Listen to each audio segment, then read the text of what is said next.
Hello friends, మనకి శివరాత్రి అనగానే గుర్తొచ్చేది కాళహస్తి అన్నమాట. సో కాళహస్తిలో ఎలా చేస్తారు శివరాత్రి అని చెప్పక్కర్లేదు.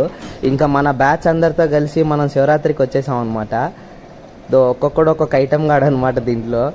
హాయ్ ఫ్రెండ్స్, వీళ్ళేందో పిచ్చినాయాలనుకున్నారు. చూడు, ఈయనే మెంటల్ మెయిన్. ఏంటి మమ్మీ ఎవడు? ఇంకా అసలు ఆ నైట్ వ్యూలో ఆ గుడి, ఆ జనాలు, అసలు రకరకాల వేషాలు మామూలుగా లేదు. ఇంకా చాలా షాపులు ఉన్నాయి. మా వాళ్ళు ఏ షాప్లో ఏదైతే వేద్దామో అన్నట్టే చూస్తున్నారు ప్రతి షాప్ పక్క.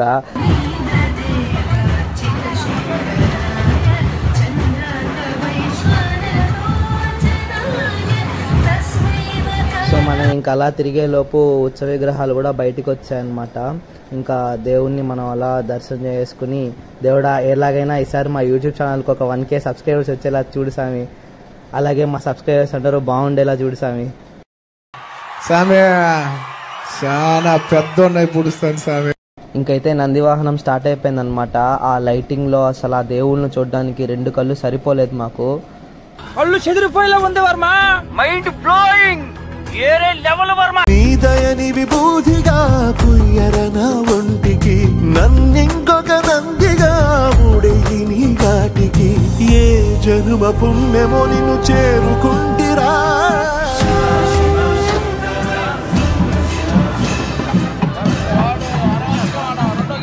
హాయ్ బ్రో, శివరాత్రి నైట్ జాగారం కదా, అందుకనేసి రామాపురం డ్యామ్ కి అయితే వెళ్తున్నాము.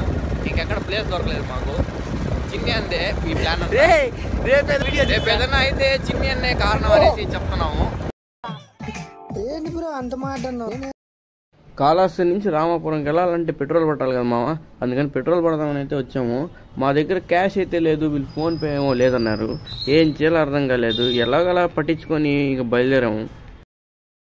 మా వాళ్ళు ఏ రీజన్ లేకుండా ఎక్కడికి పోరు మామ. ఇలాంటి ట్విస్టులు ఉంటాయనే ఈ రోడ్లో అయితే వచ్చారు.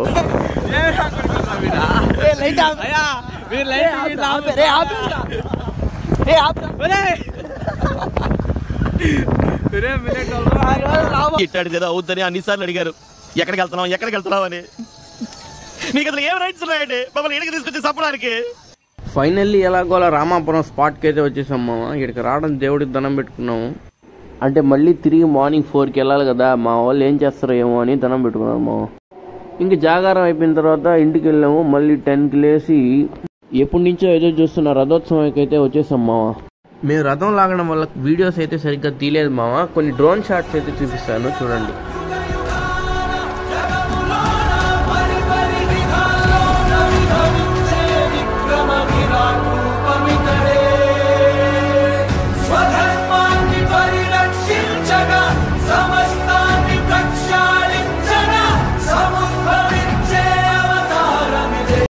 ఇంకా రథోత్సవం అయిపోయిన తర్వాత ఇంటికి వెళ్ళి రెస్ట్ తీసుకొని మళ్ళీ సాయంత్రం అయితే వచ్చేసాం మామ.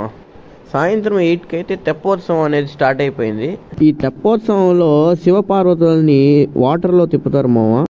జనం అయితే చాలా మంది వచ్చారు. మేము ఎందుకులే అని బయట నుంచి చూసాము. లాస్ట్లో వెళ్ళేసరికి దేవుణ్ణి బయటకు తీసుకెళ్ళడం మేము చూసాము. మా అదృష్టం ఏంటంటే లోపల కూర్చోకపోయినా లాస్ట్లో దేవుణ్ణి పక్కన నుంచే తీసుకెళ్లారు మామ. చాలా దగ్గరగా చూసాము దేవుణ్ణి. చాలా హ్యాపీ అయితే ఫీల్ అయ్యాము.